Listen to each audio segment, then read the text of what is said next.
Hey everybody, welcome to this week's live stream. Hope you're all doing good today, Saturday. Hope you're doing something fun in the shop or whatever around the house or at home and not working, hopefully. Today what we're going to do, I'm going to just share with you the results from the bubble boxes. We're not going to be able to turn one up, and I'll go into that for a couple reasons. The main thing is that I don't think that the resin is really fully set up. There's a lot of little small holes and stuff, and I had to refill yesterday. So I was actually thinking about doing it, but again, I'll show you what's going on and I'll explain why we're not going to turn one of those. So for the turning part though, we're going to turn a couple of the Drop Anchor Creations blanks. They're label blanks. And they do some really cool stuff. I met them at the SoCal Turner's Expo, and they gave me some pen blanks, and I was like, okay, so we'll do these on a week where, like, perfect like this, where, you know, the thing just didn't really work out. We couldn't turn the project from Wednesday. So that's what we're going to do today. I finally got myself a Saturday Morning Cartoons t-shirt in the mail, so I'm excited to sport that today. And I'm trying to think if there's anything else going on. And if you didn't see it already, the Mystery Box number 2 video is up, and it was pretty fun. We did a premiere. I kind of dropped that on everybody without really a whole lot of notice. What I realized was we're going to be on the road tomorrow, my normal posting day. And so I thought, well, let me do it early, and then we'll try this premiere thing. And it was pretty fun. We had, I think about 30 people showed up. And if you're not familiar with YouTube premieres, you basically, it's kind of like a watch party. So you watch it, there's a chat, and it's kind of cool, like when you launch that video or post it, I was in the chat, and Chad and Amy were there, my wife was there too, and a bunch of other people, and it's kind of fun because you can kind of give, like there was a couple things like camera angles. I'm making fun of myself because I totally blew this camera angle. And a couple other things about the video that you can add. So it was pretty fun. And I might kind of start doing that a little bit more. I think what I would do is also change my schedule, because I'm like not even like up and awake when I post the ones on Sunday usually. I mean, I'm up, but I'm not really going yet. So I might switch the release schedule on regular videos and do more premieres. It might be kind of fun. So anyway, let's stop and see what's going on in the chat here real quick. We got Kim, and Brian's here, and Nikki's here. How's it going, Nikki? And Jen's here too. Oh, and I got another thing. I got one other announcement. Hold on real quick. Let me go grab a link. Or not. There we go. So we have one mystery box open. Somebody couldn't keep doing it. For various reasons. So if anybody wants to snag there's one spot open. So we do these monthly mystery boxes. It's like a subscription, blank subscription thing.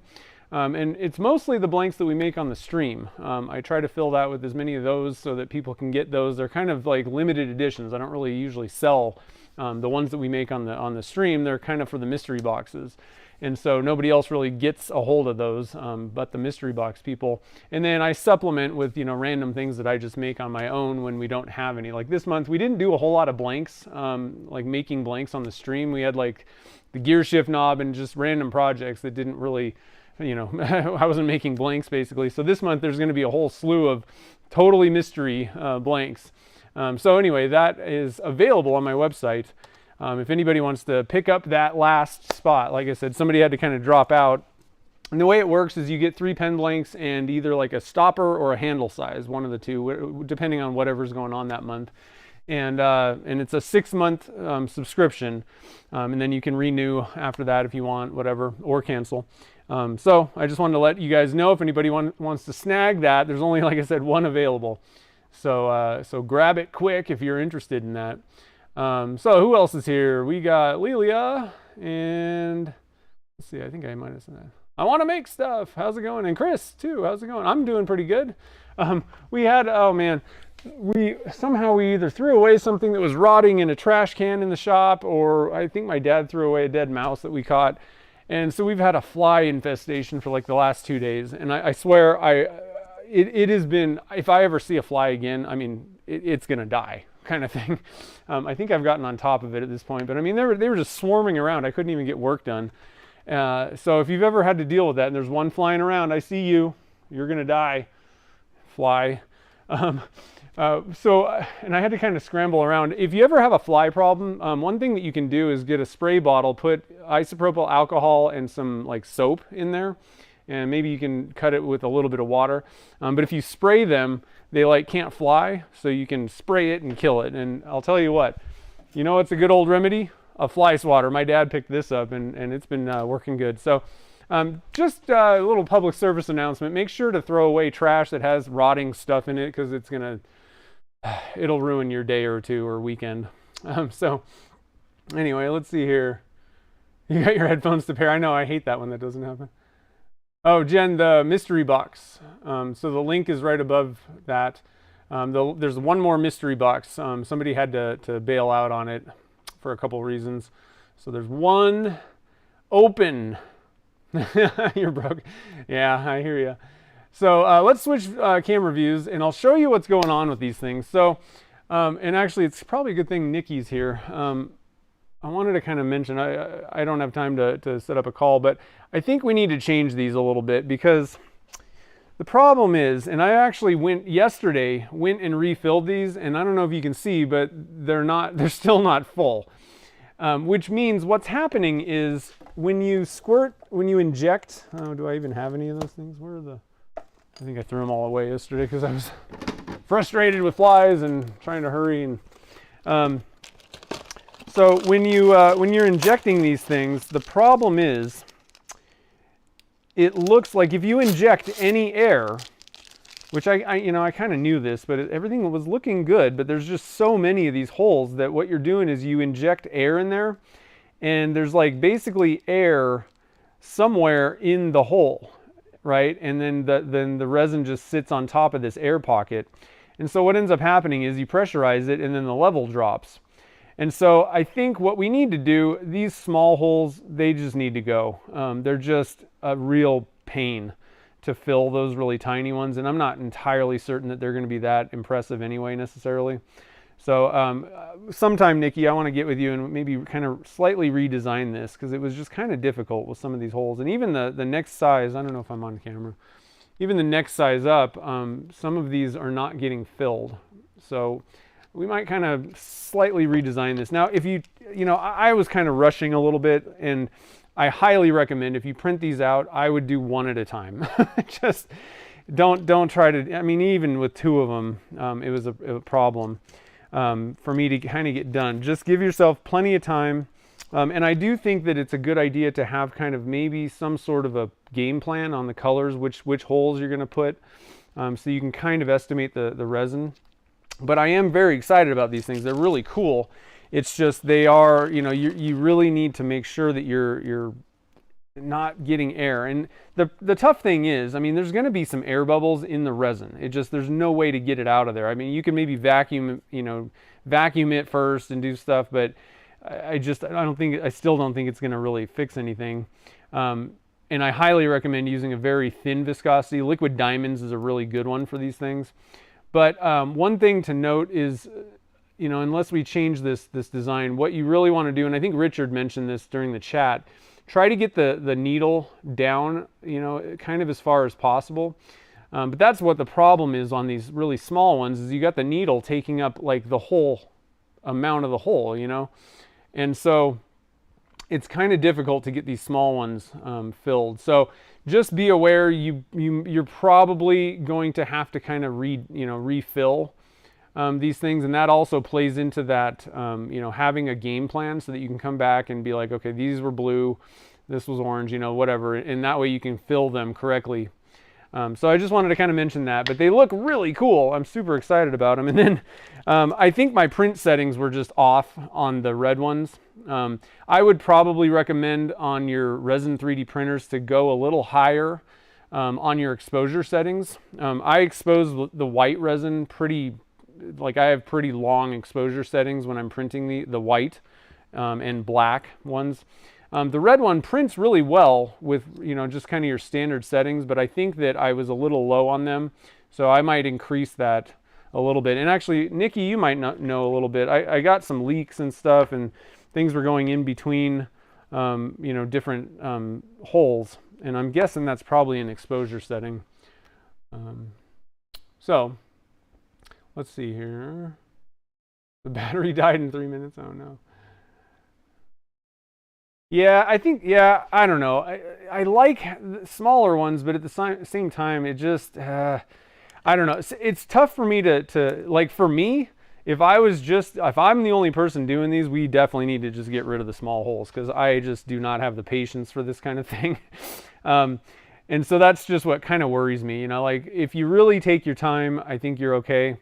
But I think you're going to have to come back and fill you know, the smaller holes a couple times. It just, you know, these types of things happen. I'm not really, even sometimes in larger cavities, you know, you can kind of get this little air pocket on things. That's why I'm constantly, like, if I have the choice, I like to push things down into resin, that, you know, like the honeycomb ones. That's a perfect example. Like, you can't trap any air if you have, like, you know, a fully kind of, if there, you know, there's holes. Now, if you stick this down in the mold and then just try to pour resin on it, you could get air pockets like that, where once you pressurize it, the level drops, but you don't really know. You can't tell on the surface. So I like to just dump resin in and then push things down, but that doesn't work. You know, for these types of things, you couldn't do that and have separated cavities. So anyway, I just wanted to kind of cover that a little bit, and kind of mention that there are a couple of things that you just need to watch out for, but again, I'm super excited. So when I get back, and just to remind everybody, I'm going to, we're doing a road trip, so next week. So we're not going to be doing any live streams next week because I'll be out of town, but we'll turn one of these guys up when I get back. Now, another reason that I don't want to turn these, although I will say the deep pour after a couple days was hard, but deep pour takes longer to set up, so I would definitely give it a good week.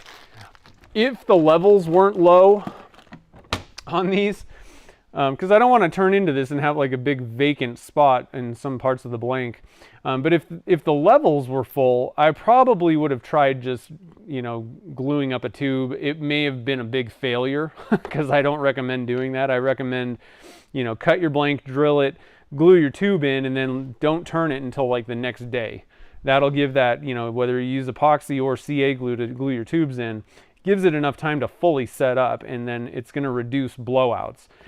So I was going to try to just drill it, tube it today, glue the tube in today, and then, like, you know, within like an hour or so, turn it, and just so we could see what they look like. But with the levels too low, I was like, okay, we'll just show some of the you know, the results of these things. But I'm super excited. It was a really good design, Nikki, but I think we'll have to make a couple little changes on that one. Now, what we're going to do, though, so we can still do stuff, we're going to turn some of these really cool label blanks that Drop Inker Creations hooked me up with at the SoCal Turners Expo. So I got to choose a couple, and I'm a huge Snoopy fan, excuse me, and so this is actually a stamp plus a label on this one. I don't know if you could, yeah, that's picking it up pretty well. I'm super excited about that. That'll be a really fun one. And even they come with certificates and all that kind of good stuff. And then I decided to go with, there's a fly. There's a fly. I'm going to get him with my, I was going to tell you, I actually did tell you the spray. So you shoot him with the, I would have loved to get this on video, but I needed to get that fly because at this point, man. And then I woke up this morning, drove to the shop. I get in my truck, there's a fly in it. And I was like, I swear, I am going to lose it. Anyway, the other one that I chose was, this is an Elvis themed one. It's actually Graceland. And so there's a picture of Elvis and there's a picture of Graceland, and it's really hard. I don't know if I can get, do you see that little thing right there? That's actually literally a piece of wood from a tree at Graceland that they, you know, embedded onto the blank. And so I picked this one up. So these are both Sierra, you know, pen blanks, and so I figured these will be pretty easy to knock out. Just chuck them up, turn them, and we'll see what's going on. And so let me drop you a link to Drop Inker Creations. They do, man, it was so tough picking. They were like, oh, pick a few blanks, and I'm looking at all these blanks. They have so many different themes of you know, labels, and like I said, they like to mix in other things like, you know, little wood bits, or another one that I have, it would have taken a little bit more time. I'd rather do a couple of them today, so I just did the like straight label blanks where there's just clear resin. But I also picked one up that had wood from King's Cross Station, and it's kind of a Harry Potter themed thing, but it's got wood on the ends of the labels, you know, on the end of the tubes, like actual chunks of wood. Actually, I can show you. And and then a label on the inside. It's so cool. And they got, I mean, they got a theme for any kind of thing that you ever could think of. Let me switch back over to this camera. Super excited. And like I said, you get a certificate of authenticity with all of these things. See, check that out. Isn't that cool? So it's got the not Polar Express, the Hogwarts Express train is the label. Might even be a stamp. I don't. Is that a stamp? Yeah, oh, it's a stamp. I didn't even realize. See, there's all kinds of stuff going on. So it's a stamp with the Hogwarts Express, but on the ends here, there's chunks of wood from King's Cross Station. Sorry, hard to keep focused and look at this thing. I don't know. There, you can kind of see it there. A little bit not so bright, but anyway, pretty cool stuff. Really awesome, fun stuff that they got there. They do all kinds of cool stuff. Awesome people too. So let's fire up the lathe and let's do some turning. I'm going to switch back to this and stop real quick. Yeah, you could do, but the thing is, like, even if you had a tiny tip, again, I will be the first to admit that I really don't like, and I'm not very good at doing these little exacting work type things. It's not even, I don't even enjoy it. It's not fun. So yes, I think with enough patience, doing things very slowly, I think that those bubble boxes would probably be a little bit easier. But here's my problem. Even if you have a fraction of my impatience, I think that it's going to be frustrating. That's my biggest problem with these things. And so I think that we can slightly adjust the design of these to make them a little bit faster. Like, especially if you're going to try and sell blanks made with those, like, you're not going to want to sit there and inject things with a tiny CA glue tip, and it just makes things way too tough to get through, like, you know, one at a time. I'd rather make them a little bit different so that they're a little bit faster to do for everybody. Just even if some people have the patience to do it, I think the majority are going to be like, ugh. So actually, the red ones are okay. They leaked, but not so much. I mean, you know, you just go back and fill them. So one thing that I would recommend, again, if you are gonna, you know, and these are available. There's links down in the description and everything to the 3D print files. But if you want to do these, I might recommend, just to make sure that, you know, nothing leaks, just tape the outside of the box on these things, just in case, just so you're not messing around with leaky resin. If you tape the whole thing off, then it's not going to go anywhere anyway, just as a precaution. Now, I had no problems, like I said, with the white ones at all. They worked great. And I think it was just print settings. So that exposure time per layer, I think I would bump that up just a little bit, maybe, I don't even know what the numbers are, but just a little bit of a bump up in that exposure. Anyway, let's see. Is there anything else going on? I think that's about it, right? There's no flies. Oh my God. I mean, I'm sitting here trying to get work done yesterday, and there are literally 10 flies just like watching me work and then buzzing my face. And then while I was cutting blanks, there's flies buzzing into my eyes and stuff, into my face. And I'm like, I'm going to get hurt because these things are distracting me. So I finally quit and just, I was walking around. It was like I was like a militia. I was like walking around with my squirt bottle and spraying and stamping them, and oh, crazy. It was pretty tough. Okay, so let's do some turning. What do you guys think? Let's do Snoopy first. I love Snoopy. Everybody loves Snoopy. I love the Red Baron too. It was pretty cool. There was a Red Baron, you know, the Snoopy and the Red Baron display, or, you know, like a traveling kind of art display thing down at it's called the Brewery Art Center in Carson City. It's like an art place. I thought it was kind of cool. We went and saw that. It was really neat. So let me, yeah, I'm on the right camera. Okay, that's always good. Oh God, that was kind of sticky. Just waxed the ways and it kind of was a little sticky there. We're okay. Everything's all right. We haven't broken anything yet. Okay. Whew. Let's see if I can get through this. Let me get to YouTube so I can see the chat. See what you guys. Oh man, there's another fly. I'm telling you, you kill one and like 2 more pop up. I hate flies. I mean, I don't even like bugs in general. And like flies aren't really the worst. They're just a pain, but after yesterday, I have a vendetta against flies. My wife, Gretchen's calling me Lord of the Flies now. I was like, that's great. I was literally going to go get a bug zapper, and I probably should have. Would have been quicker than what I did. We're going to get some like fly trap things because you still just never know. Like it's you think you're on top of the problem and then they multiply. All right, I'm going to turn the dust collector on. I need to do a few adjustments to the vent things to the dust collector real quick.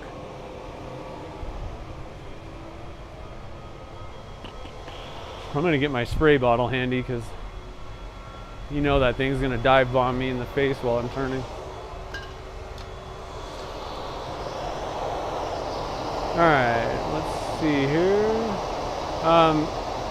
Which 3D printer do I use? That is a great question. I went and bought the Elegoo Saturn, and just to let you know, that one's a bigger printer. Let me just show you. I have videos on it, and I do have links to. Shoot, let me actually hold on a minute. Let me just switch cameras and use the other one. I don't know that a close-up view is really going to be particularly helpful. Go to that. Okay, so this one is the larger one, and it's the Elegoo Saturn, and then this is an Elegoo Mars 2 Pro. And I don't know, because these are the only two that I've used. The Saturn is more reliable for me. I don't know why. It just works better in general, and it also has the bigger print area. This isn't the print thing, but I mean, you can kind of get an idea. This is how big you can print. And so the thing about this is, I print these flat, and so you kind of need to have a bigger print area to do something like this size, like flat like that. Whereas, let me grab let me put my turning tools down. The other one, the Mars 2 Pro. And there's all kinds of different ones in different sizes, but you can see the difference in size. This one is not going to be able to print one of these. The print bed is smaller than this vat. It'll fit inside there, but you really can't get one of these things printed on the Mars 2 Pro. You could scale it down a little bit, but it's really a little bit too small. So if you're doing things like that, you might want to make sure that you get one with a print bed that can handle, the horizontal size. And then vertically, you should be fine, because I print the other, the ones that I drop into, molds. How did I do this? I did it like that. So like the pinstripes and the twisty one, like these guys, vertically, pretty much any printer should be able to print about 5.5 to 6 inches tall. So that's not really a concern. And I do print those just straight vertically. I don't put them on an angle. But the thing is, I've been pretty happy with the Elegoos. There's any cubic, there's all kinds of different brands out there, and I've only printed with these two. I don't know that much about it, but I got to be honest, I don't think it really matters which one you buy. I think they all kind of work fine. What can maybe be helpful is to get one where somebody has one. That's kind of what I did. Chad Schimmel has an Elegoo, so that's why I bought them. I figured I can kind of, you know, bounce questions off him. And a lot of people have the Elegoo ones. A lot of people have the Anycubic brand ones, and there's other brands that I can't even think of off the top of my head. But I think you're pretty, it's pretty safe. You know, there's not that many that I'd be like, oh my gosh, don't do that. I think they all kind of work pretty well. They all have their quirks, I would imagine, you know. And no matter which one you buy, you have to kind of learn how to use it, you know, a little bit. But so far, everything's been pretty good. The only thing I don't like about resin printing is it's kind of a mess. It's a messy ordeal compared to just the standard 3D printing, the filament style.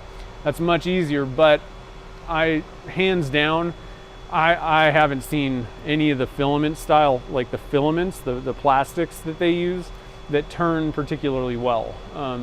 They're not bad necessarily. I mean, you can get through it usually, but they're just not ideal. Whereas this resin is pretty close to turning alumilite. So I'd rather do that personally. It's worth it for me to deal with that mess, you know, the cleanup and all that stuff. I'm not sure what light burn is. All right, so let's get to turning. Let's get to turning, guys. I'm excited. I can't wait to see this Snoopy blink. Okay, we're on the right camera. Dust collector's going.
All right, I think we got it pretty round. A little bit more to go in the middle here.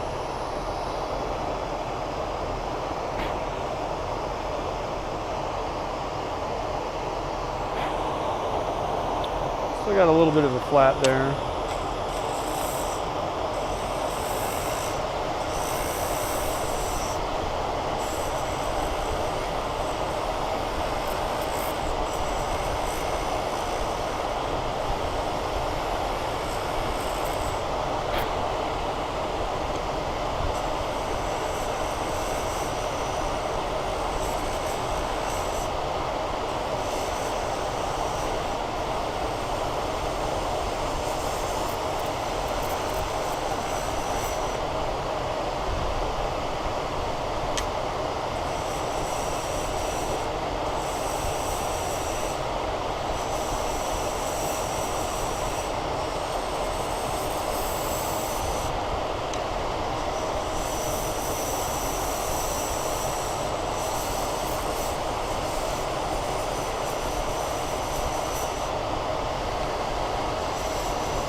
Actually, one thing that's cool that Drop Inker Creations they had at their booth, and I was like, oh, that's brilliant. They have these little toothbrushes with their logo on it,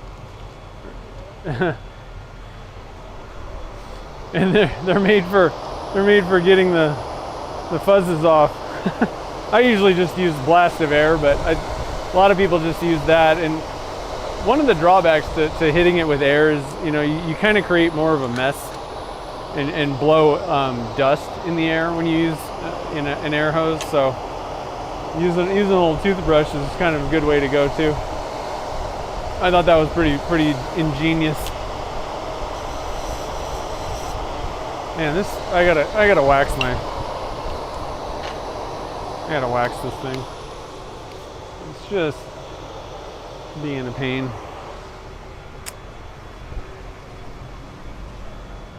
Gotta wax the tool rest. Oh, I see a fly, guys. Guess what he's gonna do? He's gonna die. Oh, I didn't get him good enough.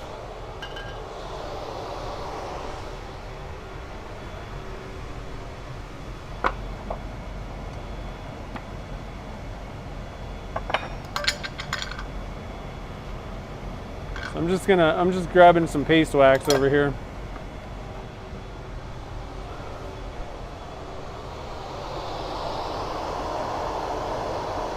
Wipe that on a little bit. Let it dry for a sec.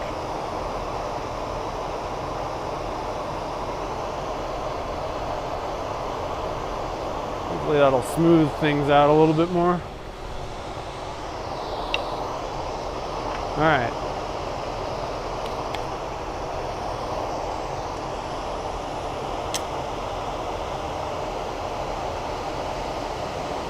No, I don't have them on the brain. They're just, trust me, they made my life a living hell yesterday. I want to get rid of them.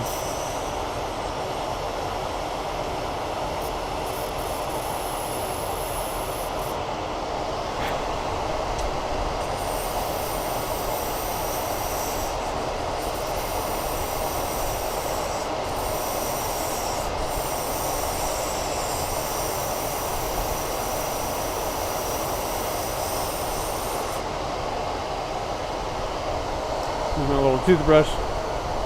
That's fun.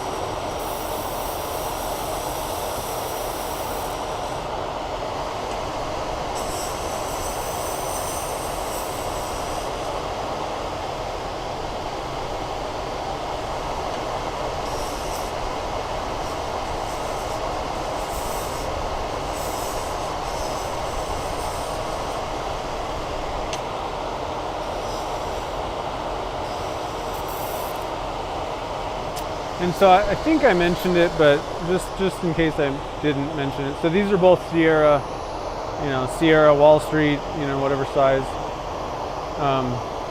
And these are pretty cool. They come pre-tubed, everything's ready to go. I did have to, use the barrel trimmer. And sometimes you may not really want to use a barrel trimmer on blanks like this, because the thing is, it's kind of a one-of-a-kind thing. I sharpen my trimmers and they work great, but sometimes it's better to use a sander on things that are kind of a one-of-a-kind type deal. So just a little something to think about with these types of things. But square up the ends, and they're pretty much ready to go out of the box though, other than that.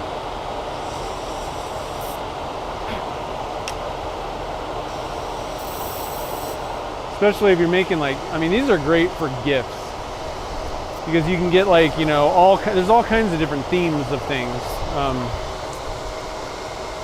A lot of times you can get and not just labels, stamps or any of these kind of tube in type blank type things that have a theme. You can buy it for a Snoopy if you got a family member or friend or whatever that loves Snoopy. You just go get a Snoopy themed thing, and it's ready to go out of the box, and you're pretty much done with the pen in 20 minutes. Even for sales, it's pretty simple to get, and themed things sell pretty well. They usually sell, people are looking for Snoopy themed things more than just blue and green swirl, pen blank. So it's a pretty good way to go if you're selling pens too, I think.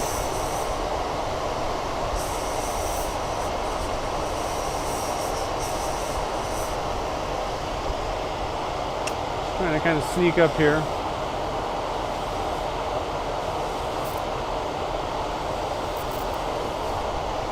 I like to put a little camber, I don't usually do flat on my pens.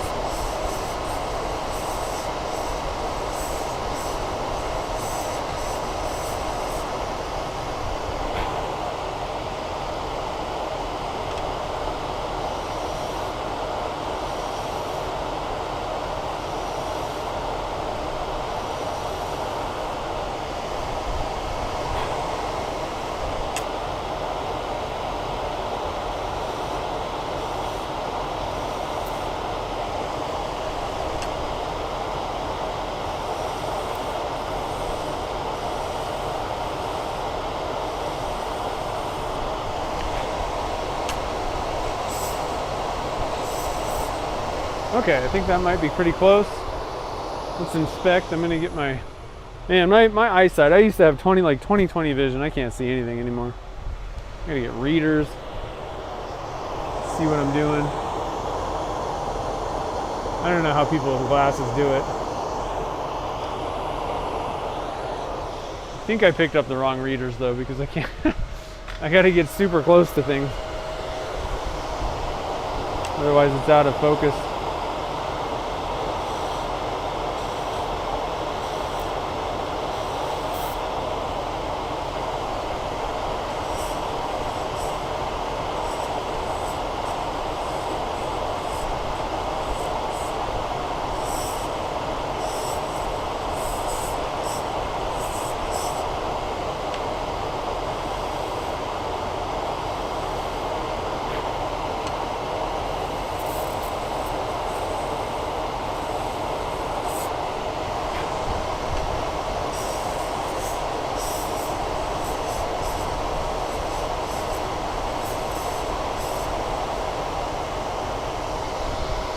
Okay, I think that's probably pretty good now.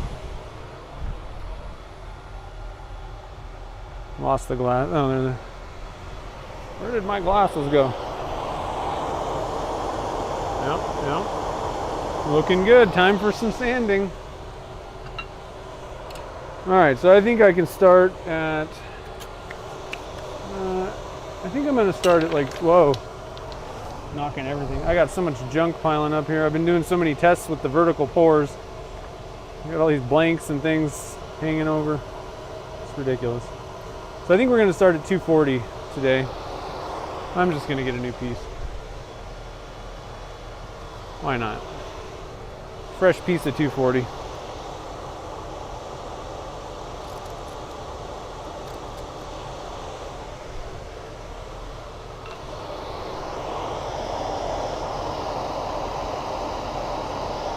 Oh yeah, the rain. I don't doubt it. Well, for us, it was our own fault. I think they were all just in this trash can up front that had a couple things in it that we should have just thrown away a long time ago.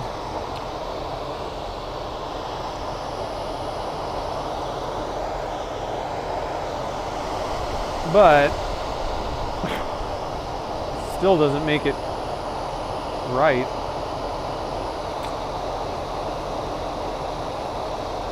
Flies in molasses pie.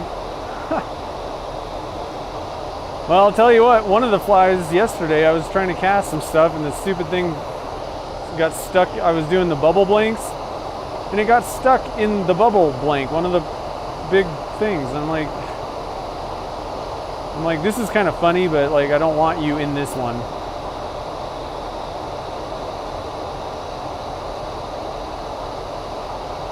Yeah, I wouldn't mind. I'm serious, because there's flies everywhere. I mean, I've killed hundreds in the last couple days. So they're like, there's dead flies all over the floor everywhere. It's disgusting. I might scoop some up and mystery boxes. No, I'm just kidding. I don't think I'd do that.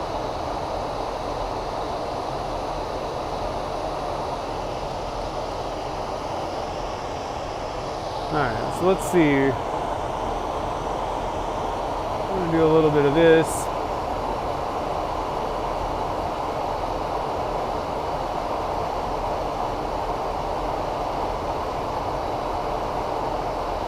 Probably could have started at 400.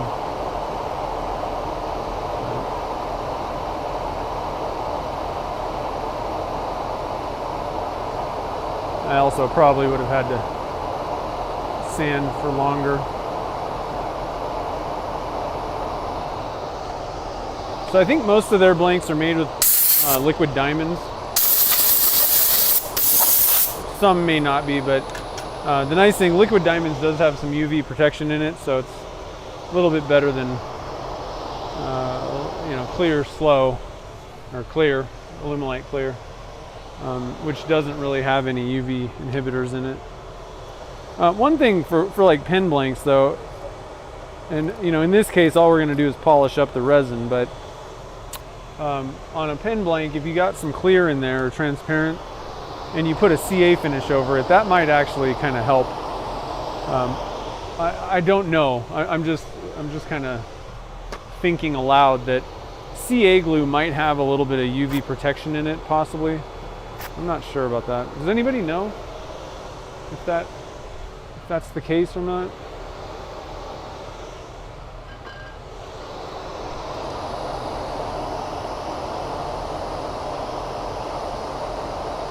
I'm just wiping off any grit or dust in between grits there. So on to 400.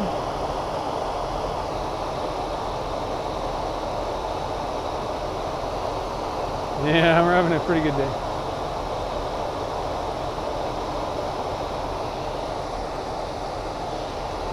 Power level reader.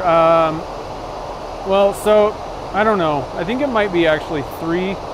The reason I grabbed that was I was kind of like using my phone because I've never had glasses or anything. So, but like I've been having issues like reading really fine print, and so that was my example. But that's like too powerful. I think whatever I have, I think is actually too much to get, like, unless I need to like hold it, like super tiny text on like a pill bottle or something, like, something weird like that, instructions and stuff, that's fine. They work good, but for stuff like this, like I got to get my head like right next to the blank for it to be in focus, and I think the power is too much on whatever I picked up for doing other tasks.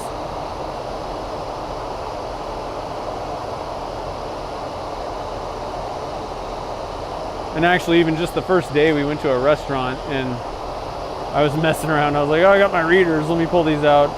And I mean, it was like awkward, like you had to hold the menu up to your, I was like, this isn't a whole lot different than without glasses. I don't know.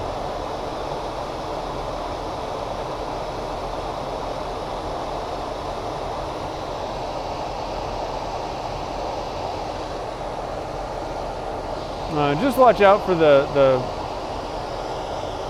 resin memorial.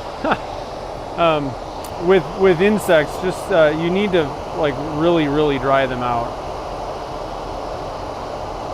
And I think I would probably, well, I'm just gonna say it for sure, I recommend using epoxy over a urethane on something like that, and you probably also don't even really want to pressurize it. So like that would be a good candidate for something like deep pour, alumilite's deep pour, or something similar to that. And so that would be a case where just mix it up, nice and slowly. Let the bubbles, and then let it sit in the cup for a while, and let the bubbles kind of come to the surface in the cup, and then pour it very carefully so that you don't have bubbles. What can happen, and this is what I found with the peeps, the marshmallows, I would pressurize them, and those things have some like air bubbles and stuff in them, and it would collapse them in the pressure pot. So you kind of run into the risk of like damaging or altering kind of the actual beetle itself. because of the pressure. Oh, I got that guy. Oh yeah, you're dead. You are dead. You don't even know how dead you are, fly. No, you're not going anywhere. Got him. Score. Okay, so we can turn the dust collector off now. That's nice. And we're gonna switch over to the wet sand. Blow this thing off a little bit here.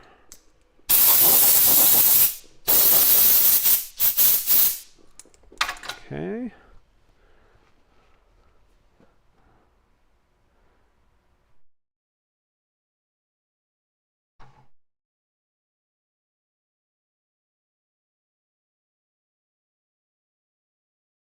Well, yeah. That's yeah. I don't know if wood would be different than yellow, epoxy yellowing, but yeah, I would say it's probably on par, same type of thing. I'm gonna go get a fresh bucket of water. It's been a while since I used. Oh man, there's another fly, guys. Yeah, I see you. You're trying to hide. You're not gonna. This might be a case for the fly swatter. He's in a difficult position, and I don't want to spray with. Oh, there's another one. Oh, yep, got him. I'm telling you, fly swatters are amazingly useful. They really actually work. Oh man, there's flies everywhere.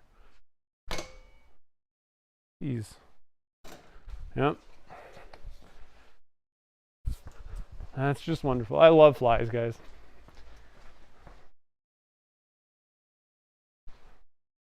All my food waste is going in the dumpster outside from now on.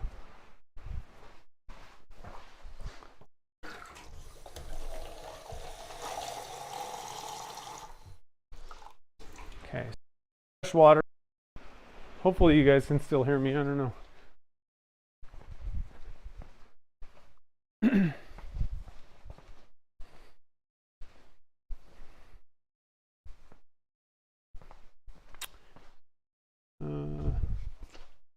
Okay, so we've done 240 grit and 400. We're going to switch up to the green Zona now. That's true. I do need that. The handle is kind of stupid. It's just like like normal, like most fly swatters. It's just like a coat hanger, like wire. So it's all bent and ridiculous. That would be a good idea. Fly swatter handle. Oh, there's a fly. Let's see if I can get him. Oh, I got him. I'm telling you, this fly swatter thing is like. And so yesterday, so I started out, I didn't realize what was going on. There was just flies everywhere, and I'm like, what the heck? And, you leave the door open sometimes, like if we're like, bringing stuff into the shop or whatever. You leave the door open, the front door open, and flies come in and they kind of buzz around. And I finally realized, I'm like, there's like 20 flies staring at me, like while I'm trying to cast and buzzing me. And so then, and I'm pretty good at doing like the towel flip thing, but I didn't have a good enough towel. And so I ended up getting tennis elbow yesterday and throwing my back out, trying to whip the flies. That I didn't even get any, I don't think. Maybe one.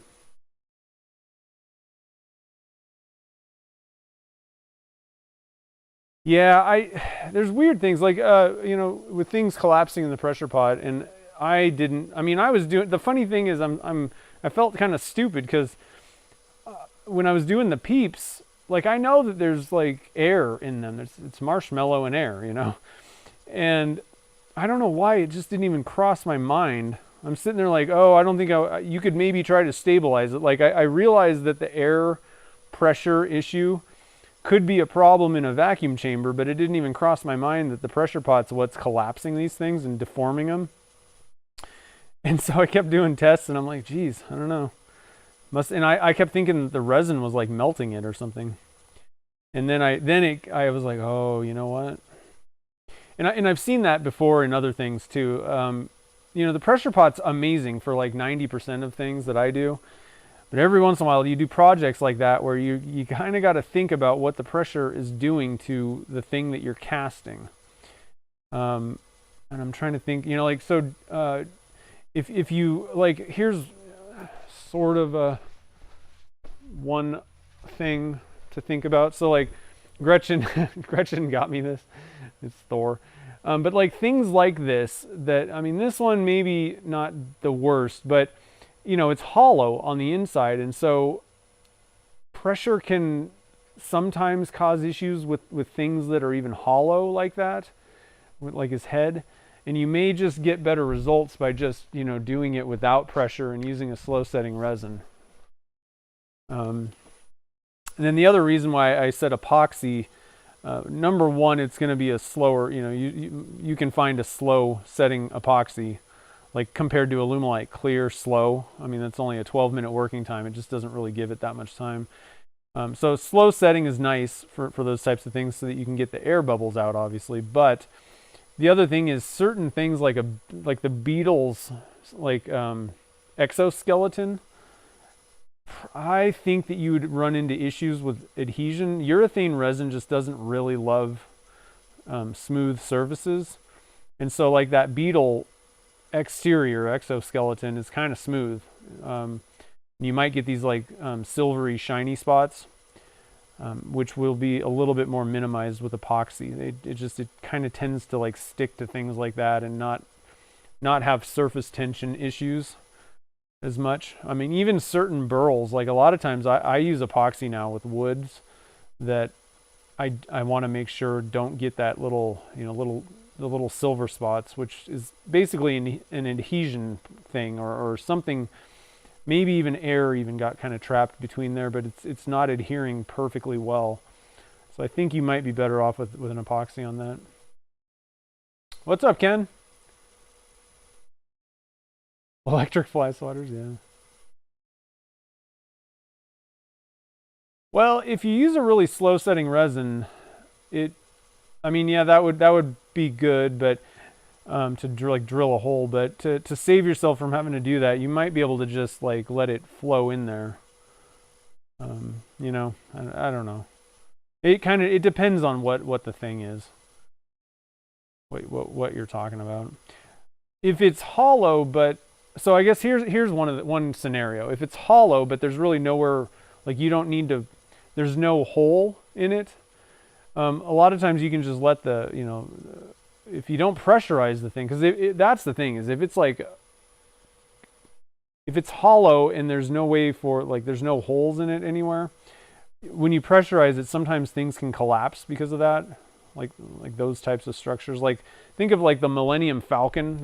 I had a Millennium Falcon that could have been crushed like that if there's like the right type of air pocket inside there, and then you pressurize it.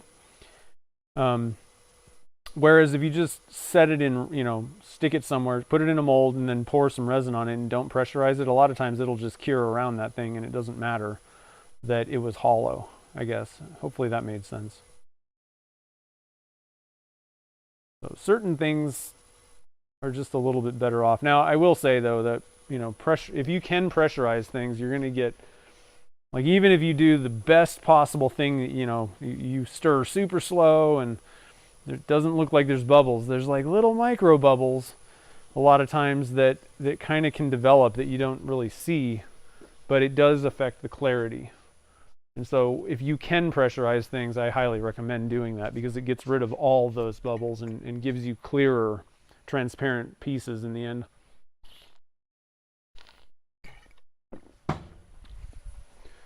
All right, so we did the green one. I've been talking a lot. Sorry. Do the gray one.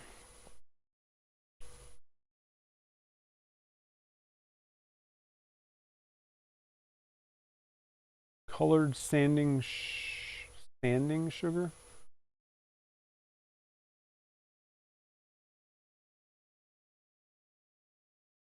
Well, sugars will dissolve if they get wet, but resin doesn't necessarily dissolve sugar, because I've done, like, you know, I cast like hard candies, like candy canes work fine, but if you try to wet sand them, candy cane's gone, you know.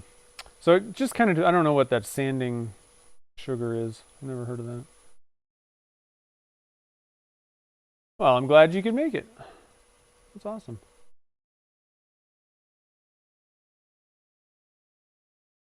So these are the Zona papers. You can get these at Turner's Warehouse. And I'm pretty sure I linked to all this stuff down already in the video down below in the description. Turner's Warehouse got everything. But you will need to go to Drop Anchor Creations to get these blanks. I don't believe that Turner's Warehouse carries their stuff.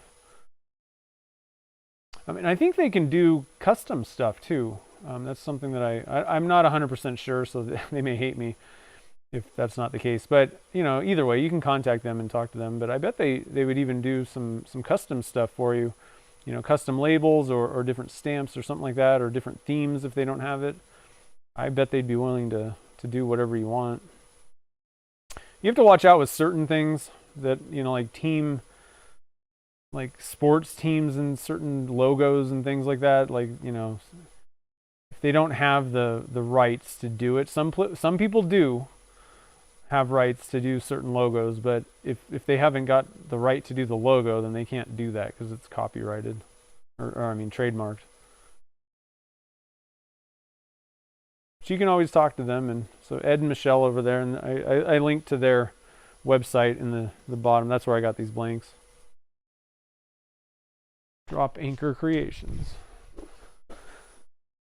And just for the heck of it, I'm going to go with the blue one too, just to make sure that we're getting this thing nice and polished up. I usually only go to the gray one. Let's do a little bit of blue today.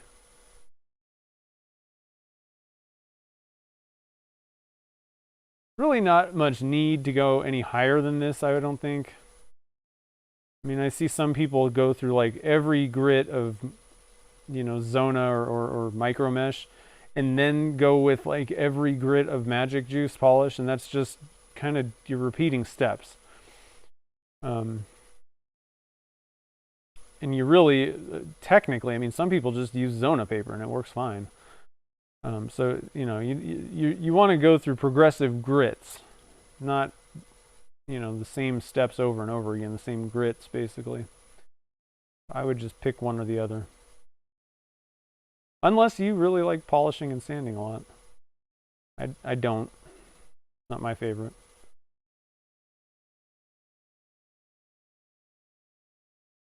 You don't get in trouble from doing American copyright. That is true. China doesn't either.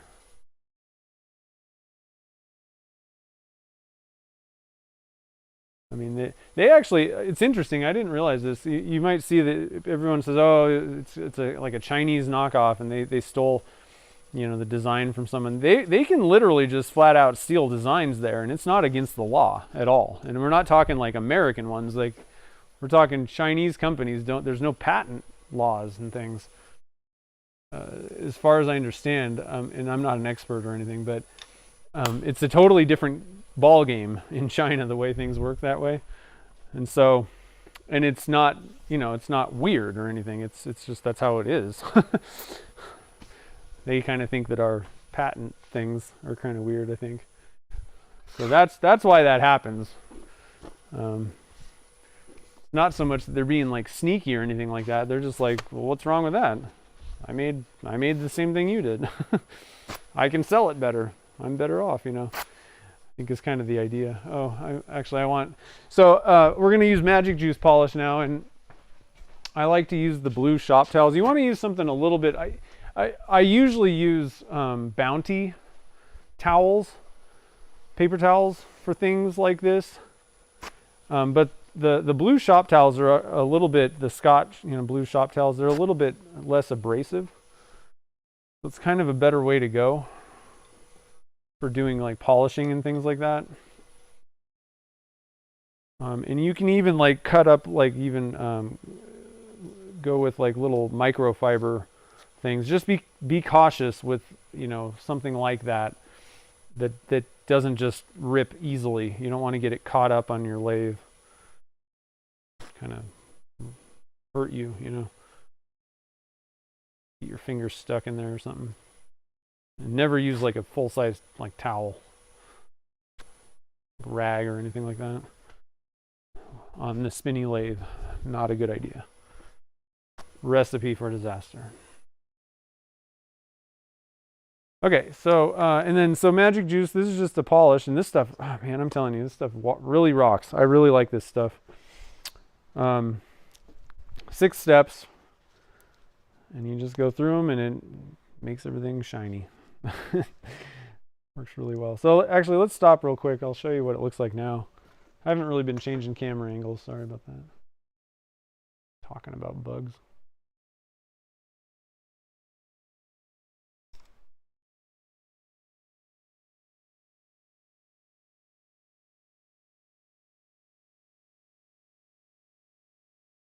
Oh. Very centered, did I? There we go. There it is. Look at him. That's cool.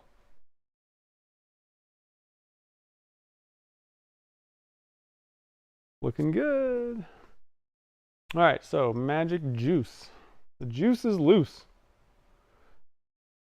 This stuff works on CA glue, you know, anything that you need to polish up to a high gloss. It works fine. I just get a little bit of the squirt on my rag. And you want to be going around 2,000 RPMs or so for pens. What I like to do though first, I forgot to wipe it in a little bit, get it kind of, that way it doesn't fling it everywhere. Then just kind of light pressure, let it kind of do the job, you know. And just kind of keep going until you'll kind of notice like the friction goes down a little bit. But you know, 15-20 seconds or so at the most. And then I like to get a clean area on the rag. And I mean, honestly, just step 1, you could probably walk away and be like, it's good enough. I mean, it really polishes stuff up to the point where, I mean, that would be fine for most things. I don't know if you can see that. Step 1, I mean, it's really polished, you know? And it gets better than this. That's why I like this stuff. It's super simple. All right. Move on to step 2. But everybody, did you guys all watch the mystery box number 2 video? What did you guys think of that? I was pretty happy with how the video came out. Oh, used for fancy cakes. I see. That's why I don't know what it is, because I don't do fancy cakes.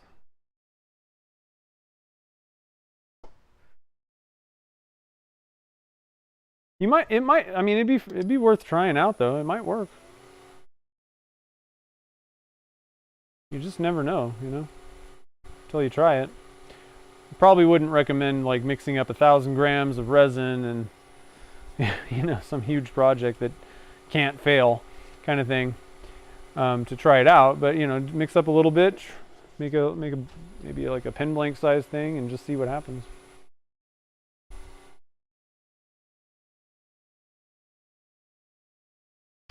Yeah, sometimes just going up one more grit can kind of help. I don't know. Sometimes it helps, sometimes it's not really that important. If you can get up to around somewhere between 1,000 and 2,000 grit before you start the magic juice, you're fine. But going much higher than like 2,000 grit, there's no point. What I would say is if you find that you're getting better results, somehow doing that and then starting over and going lower, then the problem isn't, then there's a problem somewhere in that, you know, first step. You know, you're not actually, you shouldn't be able to see a difference. If you polish something with, you know, 3,000, 4,000, 5,000 grit equivalent things that are maybe just a different type of product, you should get the same result either way. It's the same abrasion, you know? So if you do find that you're getting some different results, then I think that there's probably something going on at the lower grit level causing that for some reason, something's not happening correctly somewhere on the first one, or, you know, whatever. I don't know if that made any sense, but shouldn't need to do that. If you're effectively taking out, I guess here's a better way to put it. If you are effectively taking out the previous level grit scratches on every step, then it doesn't matter which way you do it, as long as, you know, you're progressing the grit level on each one. It's not going to make any difference which way, you know, liquid polish or micro mesh, which way you do it. I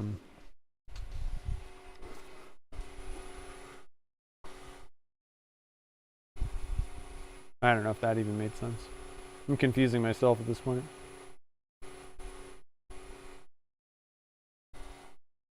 What's up, Mark?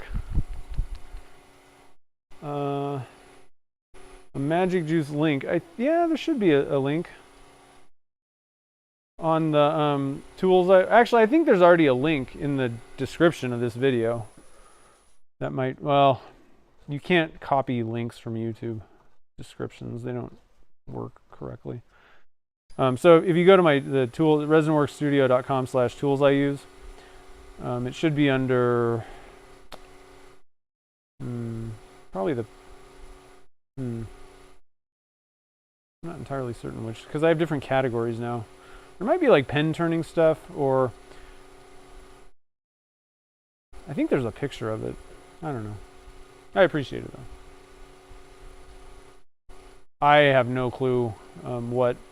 That's the problem. I don't know what grit levels any of these things are, but I do know that based on the instructions for Magic Juice, they recommend going to 2000. I've found that, and I've talked to you know, the owner of the company, and somewhere between 1000 and 2000 is fine. You know, which means that step one is, you know, somewhere above 2000. I don't know what McGuire's is or any, you know, kind of hard to find that information to figure out what grit level all the different things are.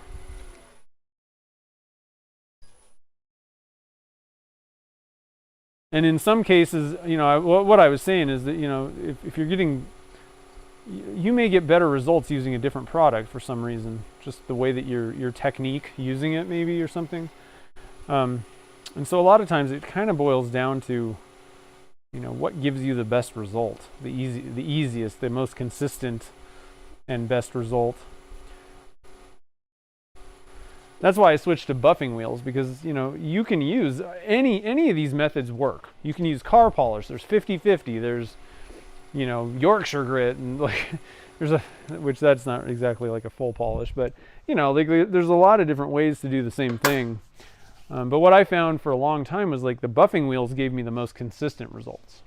I could figure out how to use those and get good results until I tried Magic Juice, and it was like stupid simple, and I got better results than buffing, and I was like, well, okay, I'm sold. This stuff does work, actually. I was very skeptical, because there's a lot of pastes and things and miracle cures for polishes that never seem to work very well for me, and I will admit that it's just my technique, you know, probably. But if it doesn't work, I don't really care, you know. It doesn't really matter. And same goes for someone else, like, you know. But I think most people would get pretty good results with this. I mean, it's pretty foolproof. I'm pretty cool-ish. This is cool. So there's a stamp. I don't know if you guys can tell or not. There's a stamp in the middle with the Snoopy.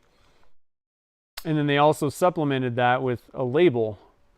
And it's awesome because, I mean, they even lined up everything. You know, like the roof of the doghouse, that's on the stamp. And they created this thing, you know, and lined everything up all perfect. They do really good work over there, Drop Anchor Creations. All right, so I haven't even picked a pen kit for this one, so let's assemble this one just in case if somebody has to go, you know, do something else. Let's get one of these guys done for you, and then we'll work on the next one.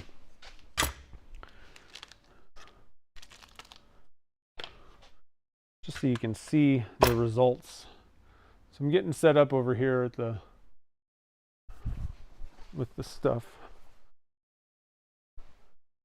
I'm going to switch to,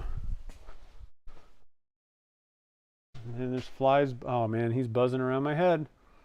No, guess what's going to happen to you, buddy? Okay, so I'm just going to switch to this view for a sec while I get the blank. I always get a little touchy about if it's like all perfect and glossy. I'm like, just pull out some gloves. I do find, you know, one thing, if you pick it up with the magic juice polish, like I don't really find that you get like fingerprints or it gets greasy very easily, which I kind of found that to be the case with just the white diamond buffing rouge. So that's why I kind of got in the habit of doing this. So let's do, ooh.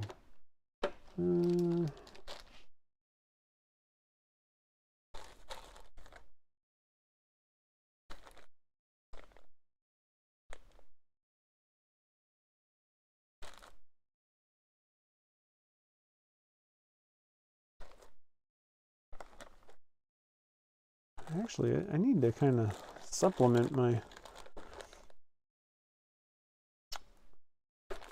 kits here a little bit.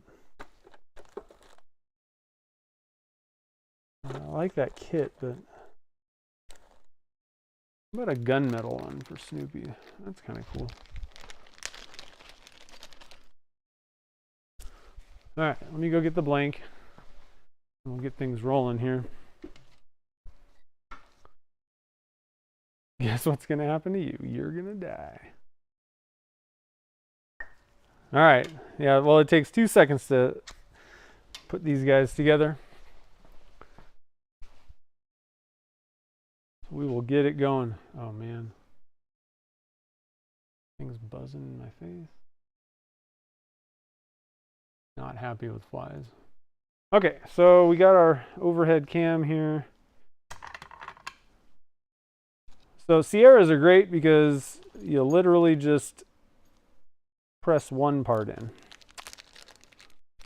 and kind of just squish the other two parts together.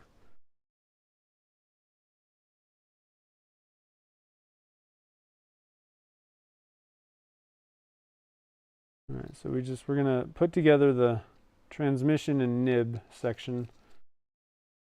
Just make sure that works right. That's looking good. Need the tube. And then all you do is you press in the cap part. So here's the blank. I don't know. So I think personally, I want to see Snoopy when I'm holding the pen. And so, and then you can, there's always going to be like a crease, a line where the stuff goes together, the labels. Pretty hard to mask that in most cases, which this is actually really good work. But I'm thinking that that's where you want the clip to go, is along that thing. I don't like this, because I want to see Snoopy when I'm holding the pen, not when it's sitting down. So I'm going to go this way. This pen is for me, so you do whatever you want for yourself. If anybody has any reasoning why you would maybe want to do it the other way, let me know. That seems like a good reason for me.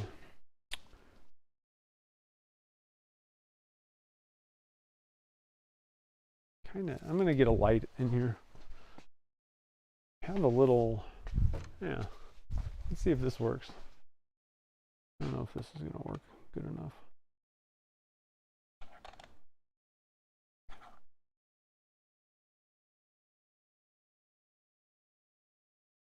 Hold on. There we go. Yeah, that's a little bit better. Okay.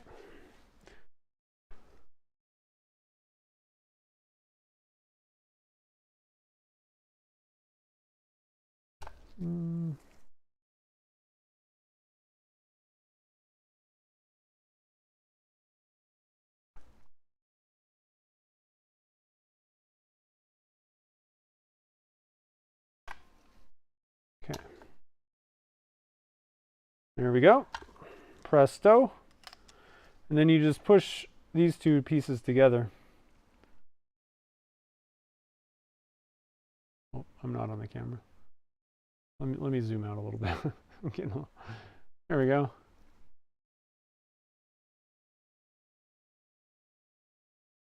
I guess like if you were gonna stand the pen up, I guess I could see it's upside down, if it was on a stand. But like I said, I mean, I'd rather see Snoopy while I'm holding it personally, so.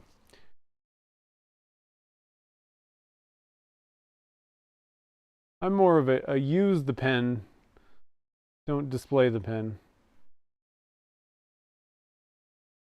And if I really wanted to, I can just disassemble this and flip it. I'm pretty happy with that. What do you guys think?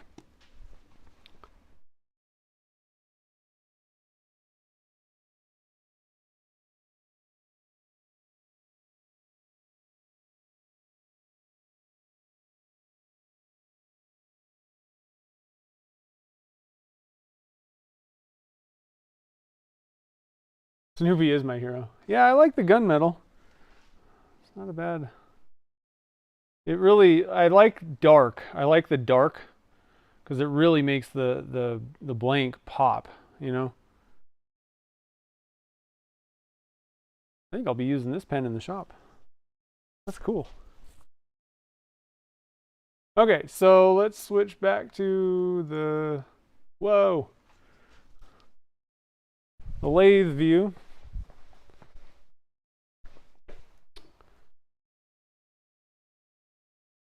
Zoom out over here a little bit. So the next one we got is an Elvis blank in Graceland. And the coolest thing is, like I said before, that little thing, that little speck there, I don't know if I can you see it? I mean, it's actually raised up. It's actually wood from Graceland, from a tree at Graceland. So there's a picture of Graceland and then a picture of Elvis. And so this one's for my mom. She's a big Elvis fan. She loves the king.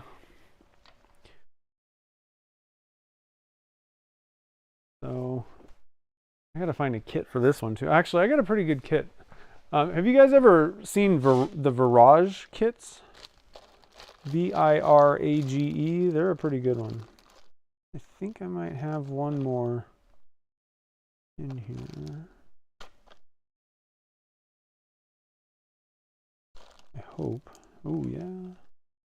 I do. Nice. Oh, I got two of them. I got a gunmetal and a chrome.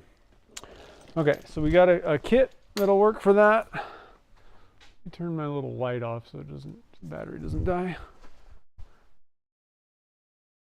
We need to do some fly detail here real quick because there's like 4 flies now again.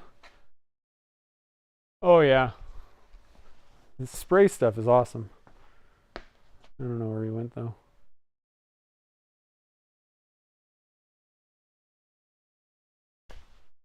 So again, mixture of isopropyl alcohol and soap, maybe a little bit of water to cut it.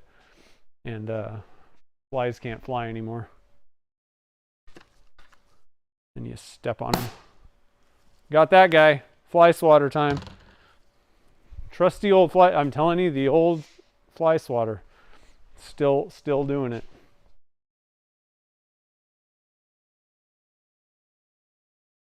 Still going strong. Okay. Oh, yeah. See, that guy wants some action too. He's buzzing my face. Okay, I'm going to get rid of the gloves. Turn the dust collector on. This thing in here. I think I need to turn my cutter. I've been finding that it's just not really loving it. I'm gonna give it a little rotation.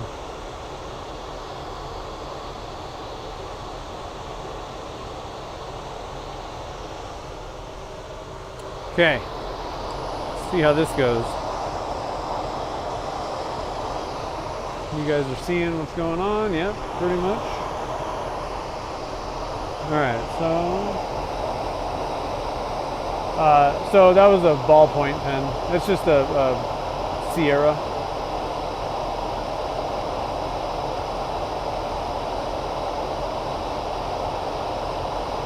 Bug assault? What's that?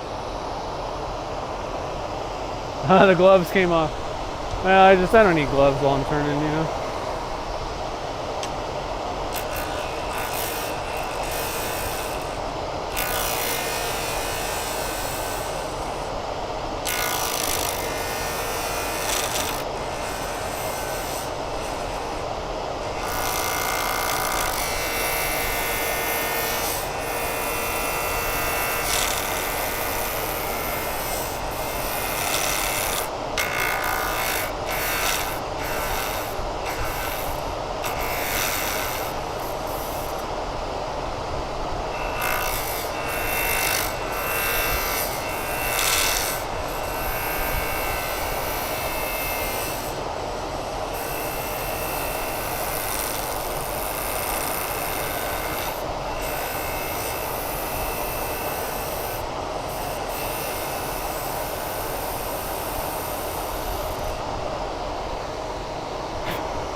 Ooh, I can't wait to see that, Jen. That's cool.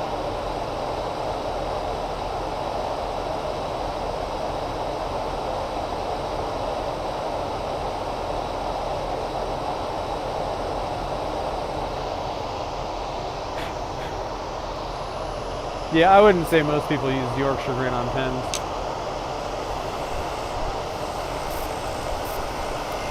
I was just talking about different polishes and things.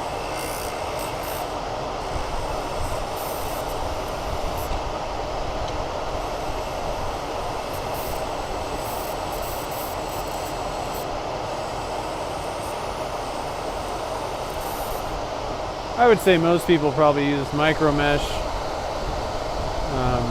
plastic polish, or buffing wheels.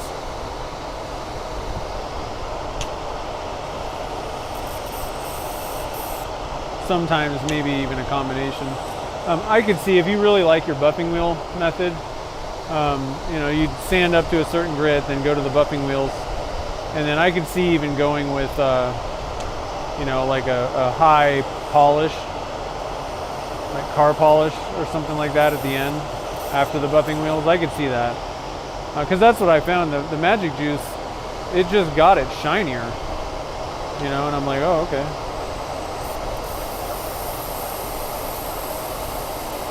Now I do know that there's like pen turning specific buffing wheels that also include like the blue buffing rouge, and that's a little bit higher than, it's like a higher grit than white diamond. So I do know that, but I've tried it and it didn't really work as good as plastic polish. So I don't know if I got the wrong, you know, blue buffing rouge, or again, sometimes it comes down to your technique or like how you do things, you know. I really, what I found though is the convenience of Magic Juice. You know, if you're just turning a pen, you know, most people, I would say, don't have two lathes or a dedicated buffing machine set up, you know. So the nice thing about the Magic Juice was you don't have to change anything. It's, you turn it here and then you just apply the Magic Juice. Turn it, sand it, and you're not moving or having to reset things up or do any of that stuff. So in the end, Magic Juice was giving me better results, and it was actually quicker too. So still even quicker, I would say, than, because I have a mini lathe that's set up with just buffing wheels on it. But I mean, just having to take the thing off and, you know, go over there.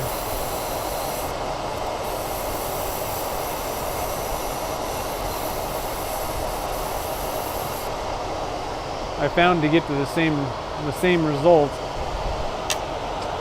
the magic juice is working quicker, and I'm like, well, okay. I can't possibly suggest to people, you know, that you got to go buy buffing wheels, because I'm finding that magic juice works better. But, you know, again, it's up to whatever works best for you. But I can't sit here and do buffing wheels if it doesn't work the best for me.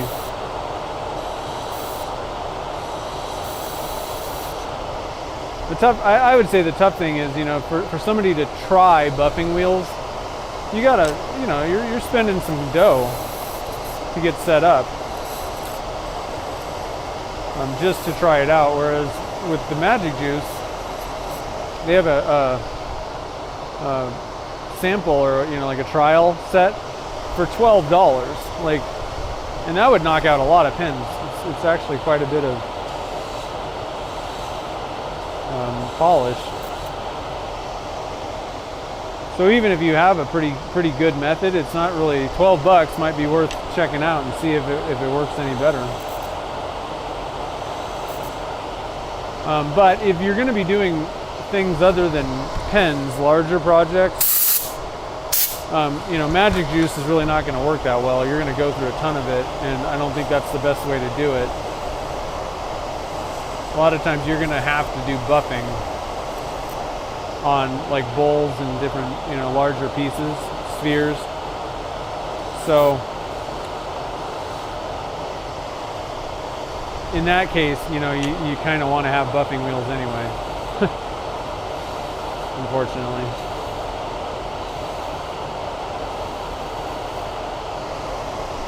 This thing's kind of lumpy. I'm not doing a very awesome job turning this.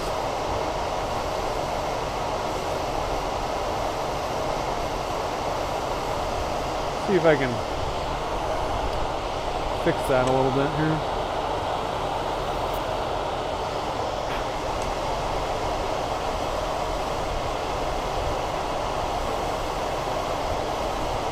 I don't want to give my mom a lumpy pen. I mean, geez.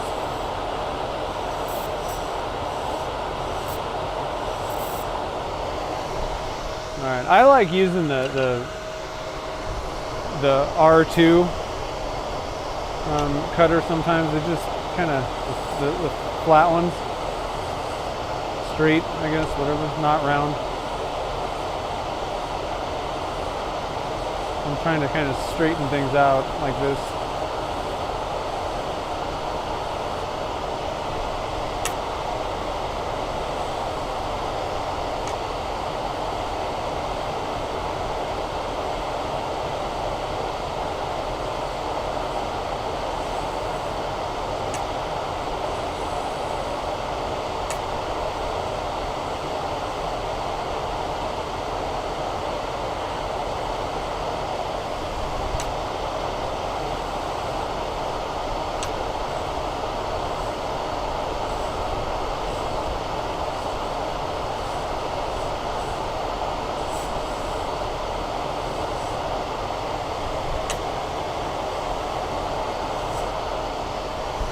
Okay.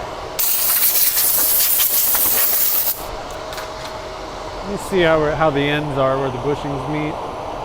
Yeah, got a little bit to take off down there, I think. So I'm just going to come back with the circle. You can usually kind of get in a little bit easier with that.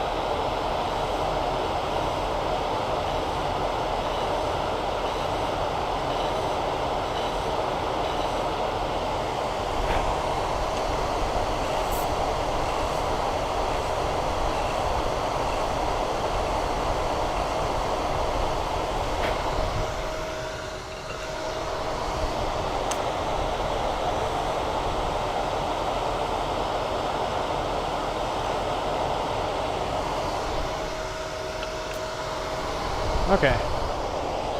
Now how are we doing?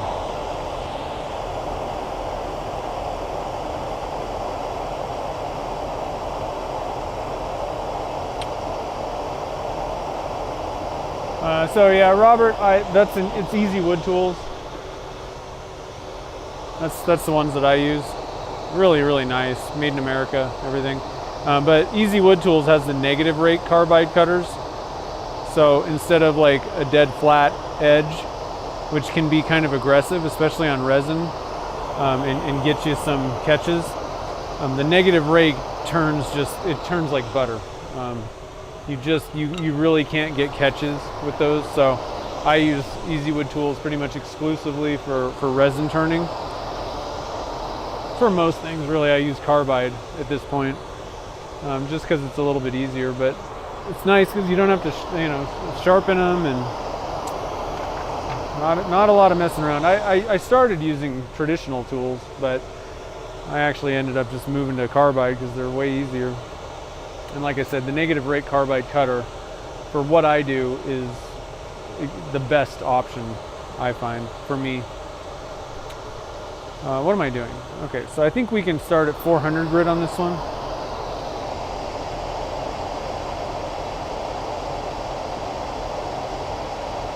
Oh, table saw, nice, that's fun. Yeah, I definitely need to get one of those. Yesterday would have been a whole lot more fun. Yeah, Magic Juice is Stadium pen blanks. Yeah, I don't know. I'm sure that I would imagine that somebody carries it over there. Have you looked at House of Resin? They might.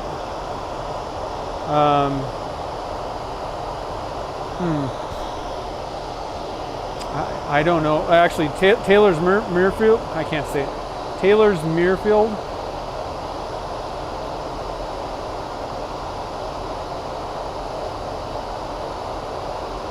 Might have it.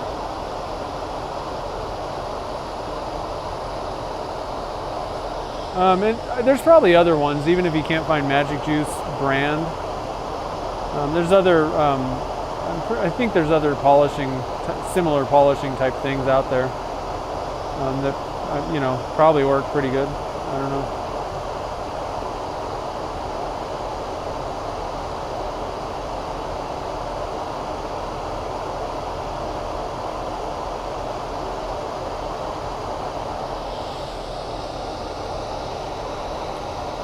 How close to the bushings? I turn it down to the bushings. I get it even. Thing is, a lot of people like sand down to the bushings, and I think you're just kind of setting yourself up for more sanding than you need to do. If you can get it just turned down to the bushing, then like where it's supposed to be, where it would meet up correctly, with the parts, then if the smoother you can get the surface of the blank, the less sanding you have to do. So I'd rather not sand like that to get it even with the bushing. I'd rather try to get that done with the tool.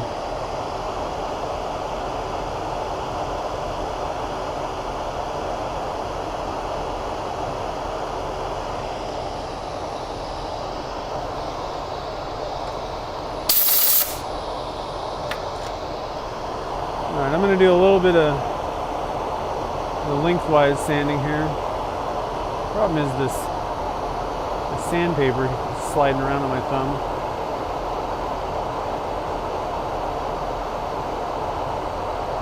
Very lightly.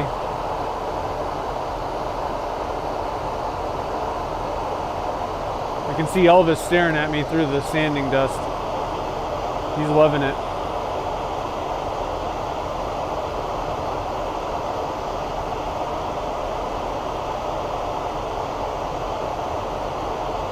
And then I even actually try to undercut. We were talking about the bushings where I turn to.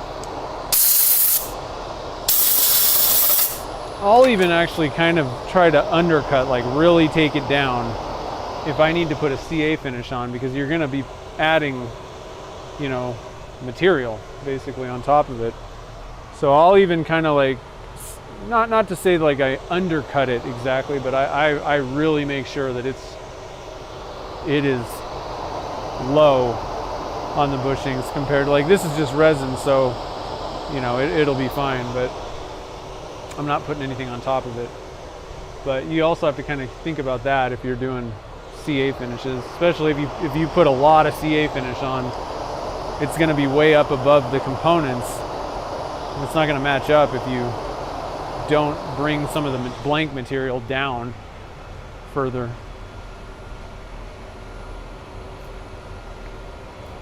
Ooh, I got 2 flies, guys. Yep. Yeah, you're wiggling on the ground. Not anymore. I lost the other one. 2 flies. You just got to wait for the right opportunity. All right, so we're getting our wet sanding setup ready.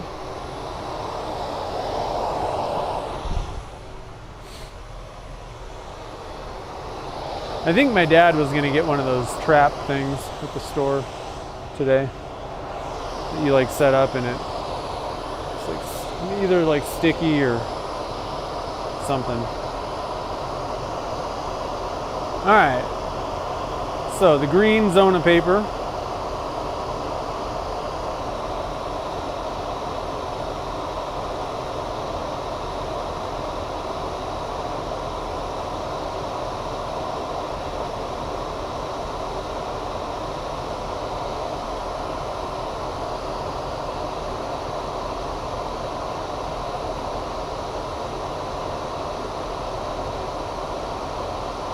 Just slightly proud of the bushings, huh? Yeah, I don't know. Do they tell you to then sand it down? That's kind of weird. Oh, they don't have it at Taylor's? Huh. Well, we need to get some magic juice over in the UK. I'm actually really surprised.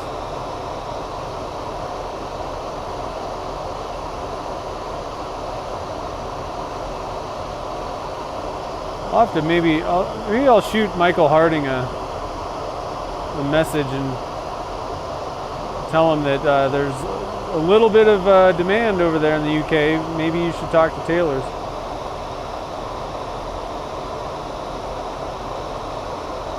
Yeah, so here's the thing also. If you're doing wood blanks, things are a little bit different. So, you know, I'm kind of coming at you from resin and or a hybrid, which in that case usually you're dealing with stabilized woods and stuff, like harder stuff. So, you know, if you're just turning a wooden pen, a lot of times, you know, you're gonna sand, you can sand a little bit more aggressively, and it's not gonna take, you're not sanding through like 5,000, you know, steps. And so it's, and a lot of woods tend to sand at a faster rate. So, you know, at that point, you don't want to sand it to the point where it's below the bushings, you know, when you get done sanding.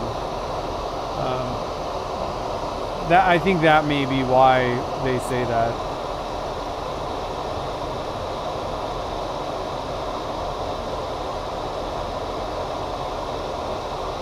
Yeah. It just depends on where you start sanding. I mean, if you start sanding resin at 150 or 100 grit or something, you know, I don't know, something pretty low, you're going to take off a lot of material at that point too, and then you still have to go up through all the grits and get the scratches out. So, you know, but if you're starting at 400 grit and then you're just moving to polishing papers, you're not really taking off a lot of material. So, you know, that's why I get it down to the bushings right off the bat. Bug assault, nice. 3.0, I'll have to get that. Yeah, I mean, you don't want to go. I mean, you know, we're all shooting for even with the bushings, so that everything lines up, you know. I mean, if it's sitting proud, which I did that on a pen not too long ago, it ended up proud, and yeah, I'm like, oh, not my best work, you know. And you're really not going to be, if you have it in your mind that you want to sell pens, not really that one ain't gonna jump off the shelf, you know. People want pen you know, blanks that meet the components correctly, and that's what the bushings are doing, is giving you a guide as to where this is going to meet the component that you're pressing in, and it's going to be nice and, you know, even. So yeah, I mean, if it's under or over, it's going to kind of stick out in the final pen, and you're going to be like it'll be visible, noticeable. Now, if all you're doing is giving gifts, I mean, really, are the loved ones going to be like, oh my goodness, really? You went under the bushing. Like, probably not, right? So whatever. They're probably not necessarily going to notice it, but, you know, pen turners will probably kind of notice, and customers will be like, what's the deal with this? Now, if you go under, even on a resin blank, you can build up with CA glue. You know, put finish on and build it back up. If it's over, then you just, you know, you can disassemble the pen and then turn it down.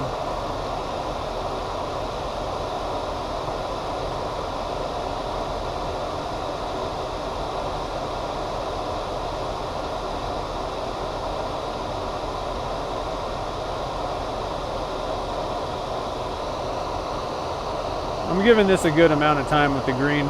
For the most part, if you can get get your blank, you know, the scratch pattern, the scratches, if you can get it up to the green, like, you're good to go. You know, the magic juice is going to do the rest. The gray and the blue are kind of, you know, sugar on top kind of things. It's going to make sure that it's absolutely gleaming, but if you can just get it to the green one, you're good. So I usually spend a little bit more time just making sure that I've gotten all the previous grit levels out on the green, and then a little bit less time with the gray and blue. You're also switching from a different, you know, from sandpaper to a polishing paper, which is, you know, they're still both abrasives, but they are a little bit different. So I usually spend a little bit more time on that green.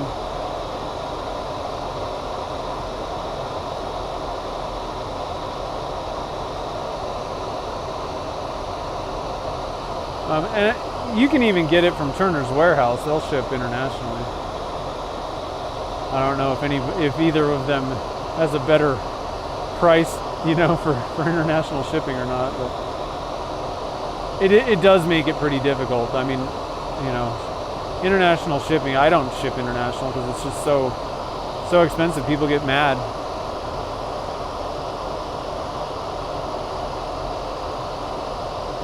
They're less than pleased, you know, with the experience, because that it costs so much just to ship it. So we got to get you guys bulk stuff wholesaled over there.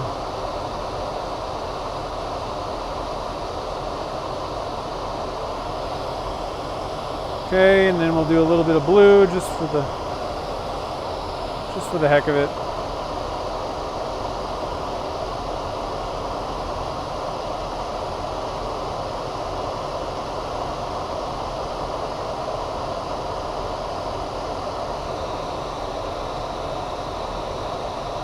Oh yeah, import duty.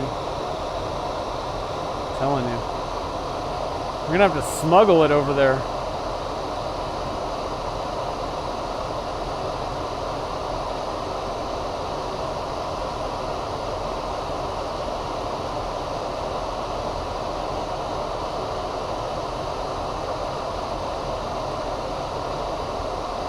We'll just have to airdrop it with the drone. How about that?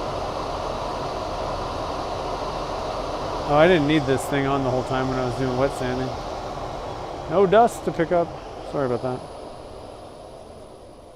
Oh, that's nice. Oh, there's Mr. Fly Trap guy. Oh, man. Did you get the good one? I got it. I got one that's supposed to work. Yeah?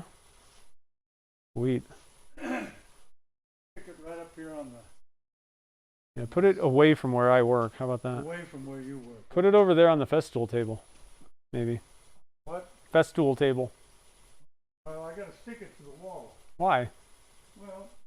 Stick it on the table. Hang it on. Why? Well... Why don't you just stick it on the table? I have to,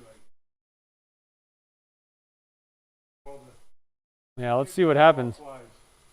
There's still some buzzing around. Is there? Yeah. Maybe this will catch them. Yeah, get them. Did you get 2? Yeah. Oh, good. I got one for in here and one for out there. Nice. And I got 2 different kinds. Oh, we'll see which one they like the best. Yeah. And then we'll buy stock in that one. Okay. Okay. This ought to be good. Time for some magic juice, guys.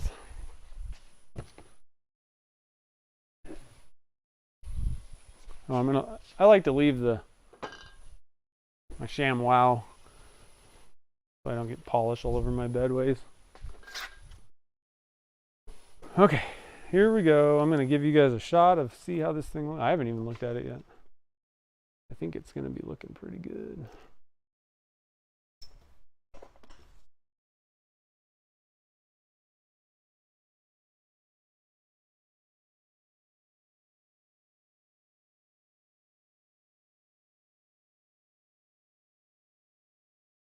So there's the Graceland. There's the little piece of wood down there.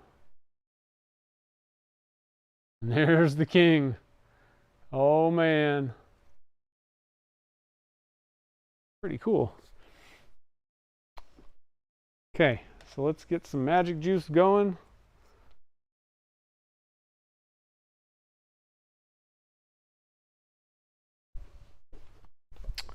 First I need to get some blue towels.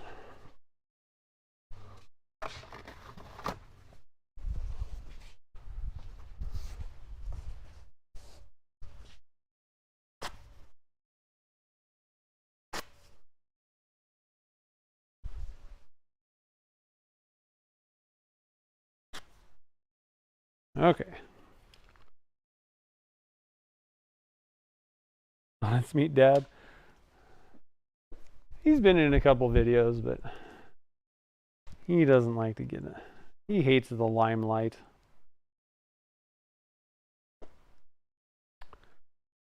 He doesn't want to make me look bad. You know? He's just a nice guy.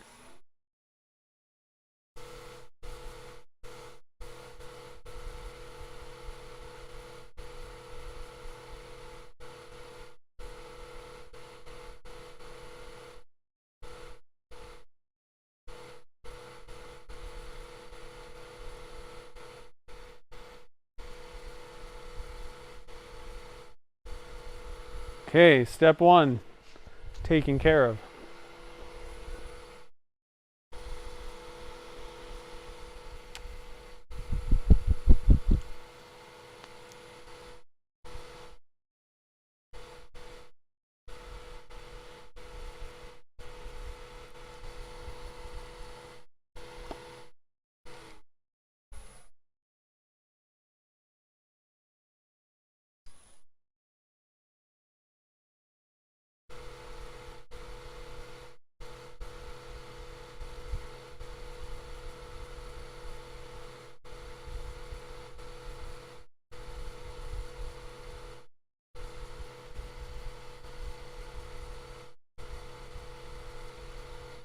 Step 2, accomplished.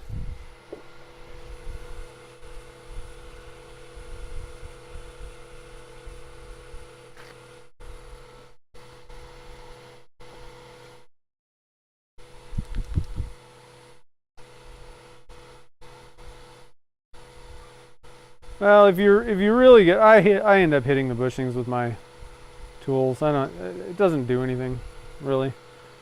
I use it as a little bit of a runway.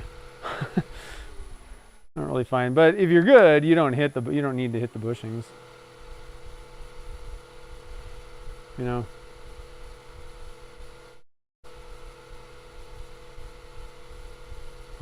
Smuggling pen polish. Yep.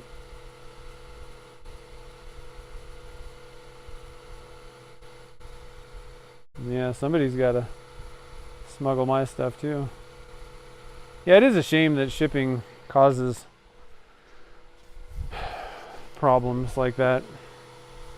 Because I sure would like to get my products in other people's hands too, and I used to. I tried it off the bat, but it really caused so many problems for people that I was like, no.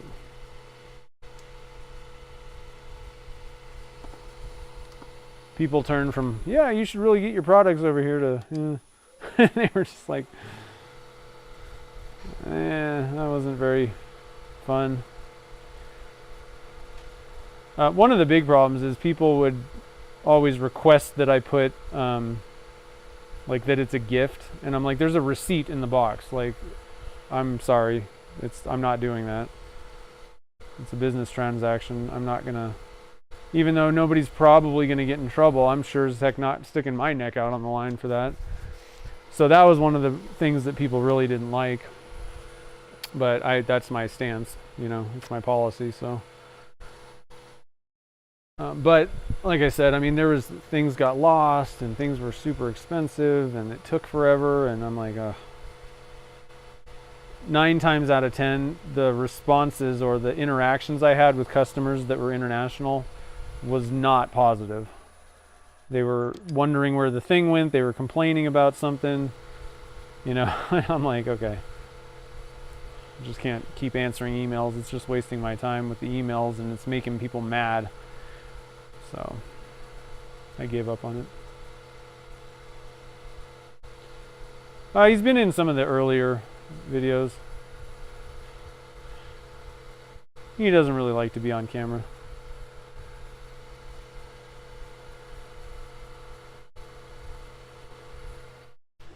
He just likes to pop in and then get back to, he likes to get to work, you know? He's of that generation. He's like, I don't have time to YouTube.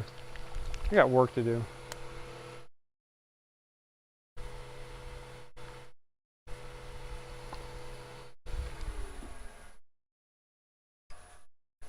All right, step 6, guys. I'm super excited.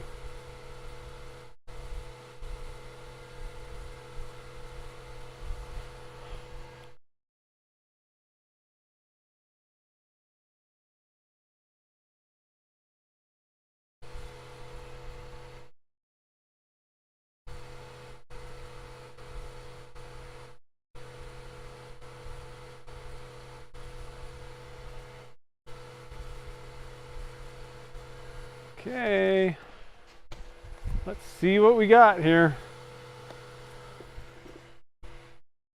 I'm gonna give you guys like a kind of angled shot. Maybe the glare won't be as bad, maybe. I don't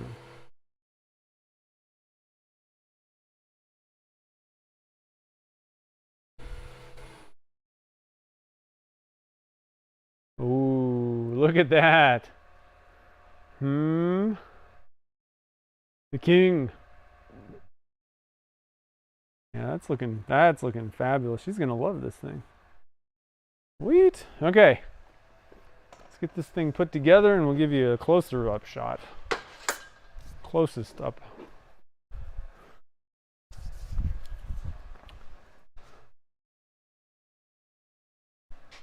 Switch for a second to this intro view. We got these cameras are already set up, I think, pretty well. I'm gonna get rid of these glasses because I don't need them anymore. Just gonna fall off my head probably. Definitely pulling out some gloves for this one, guys. Can't get no fingerprints on the Elvis pen. I think she's gonna like this.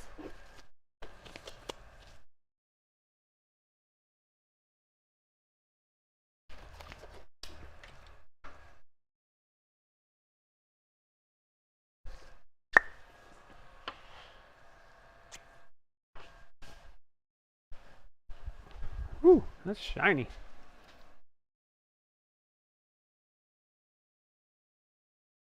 All right, here we go. Here's another shot of it. Now let me turn my little light on. Up a little bit.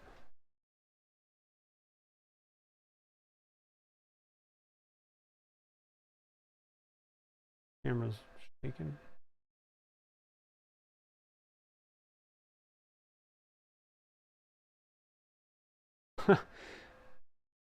There it is.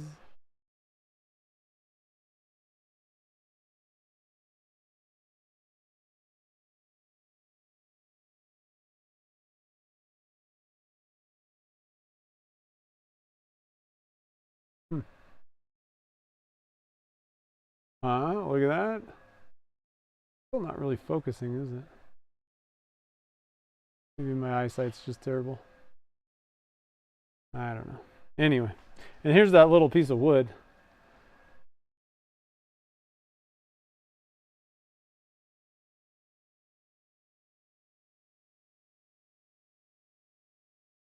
Down at the bottom in that white circle.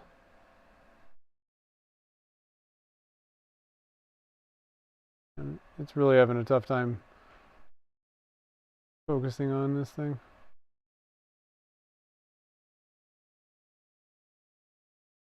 Okay, so we got a Virage kit here.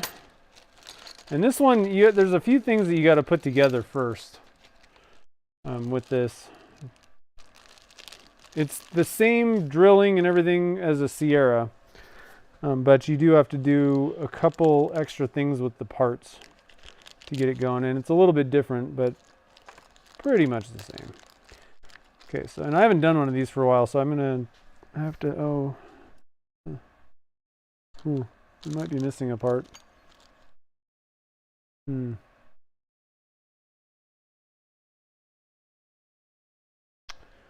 That's probably why this was just sitting alone. I think we're missing a piece. I think I have another one that's like a gunmetal. Yeah.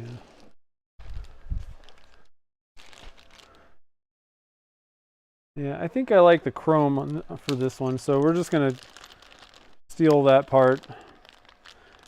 So there's a little tube piece that needs to go in here.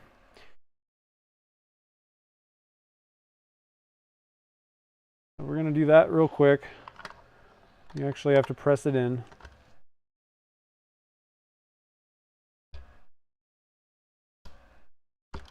Okay, we got that.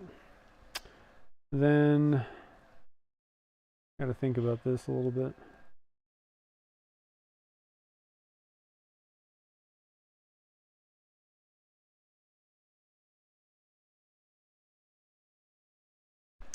And then you put the clip over this part and then stick that thing like that. You know, that was really great detailed instructions.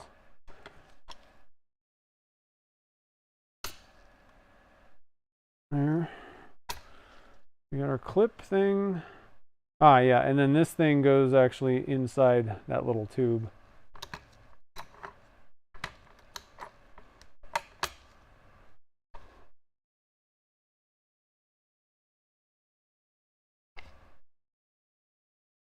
Okay.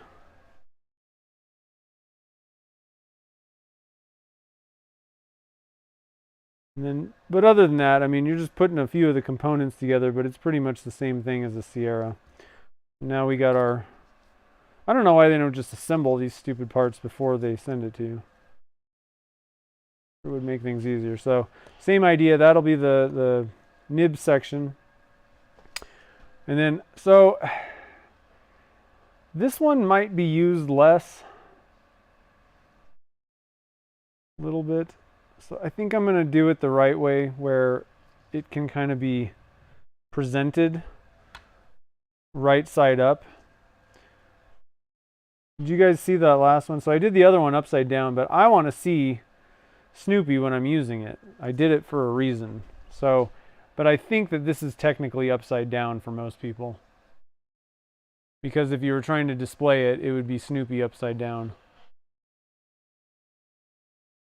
So I think I'm going to do it the other way on this one, since it's not for me. I'm trying to see the seam. I think it's on this side. So yeah, we're going to put the clip on the back side here next to good old Elvis's head. Flip this thing around.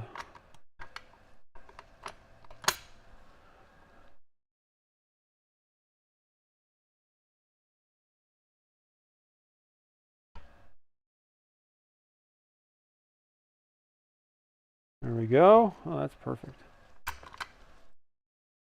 Then we just press those parts together. We got ourselves a pen. I'm going to get a better light so that I can actually show you guys these pens again. That little thing that I put on the camera is really just not doing anything. Nope, there's still flies. The trap bait thing is not that impressive to it. Seems like.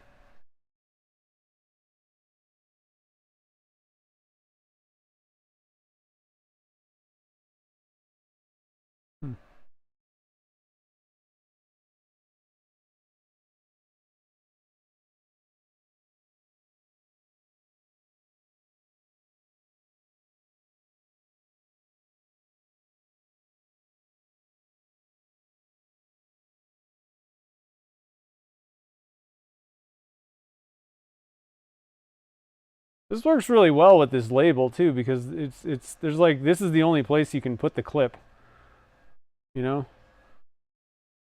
Everywhere else on this thing, you'd be covering something up. So that worked pretty good. And I don't know if you can see this. There's little music notes on this. Really, really awesome thing. So again, I got these blanks from Drop Anchor Creations. And when I was at, they gave them to me at the SoCal Pen Turners gathering, and really, really fun to turn. Like I said, they got themes for like everything that you can think of. Again, I did this one upside down. Like if I was going to display this, it would be messed up. But I don't care about that. I want to see Snoopy looking at me when I'm holding the pen. So this is, again, this one's for me. I'd probably recommend doing it a different way if you're trying to sell blanks. But both of these came with certificates of authenticity, which is pretty awesome. And they got tons of stuff. So let me go grab that link again over to Drop Anchor. And big thank you again to Drop Anchor Creations for hooking me up with these things. They were really fun to turn. So Ed and Michelle, if you want to say hi to them, tell them I sent you. Yeah, my pen, my choice. Here's a link to them. And let's see here. Yeah, it's kind of shiny, huh? Pretty shiny pen. But overall, they turned out pretty good. So when I get back in town, so again, next week's streams are canceled because I'm not going to be in town. But when I get back, and I'll probably try to top these things off again tonight before I go home. And then we should be able to turn up, one of these guys on the stream next week sometime to see how the bubble blanks look. And I'll be getting with Nikki. We're probably going to change that file a little bit. And if for anybody that has already bought the original file, if you want the new one, if we do change it, then I'll just send it to you. No big deal. But we'll probably make the holes just a little bit bigger, get rid of the really tiny ones, because they're just kind of tough to make sure that you're filling it with resin and not like air, basically, where there's like an air pocket in the bottom. So hopefully we can get that, fixed up. But if you do want to order the bubble blank and play around with them, they are available on my website. I got links to all this stuff already down below. But here's a link to the bubble box directly for you guys if you want to pick that up. And that's the file to print, to 3D print them.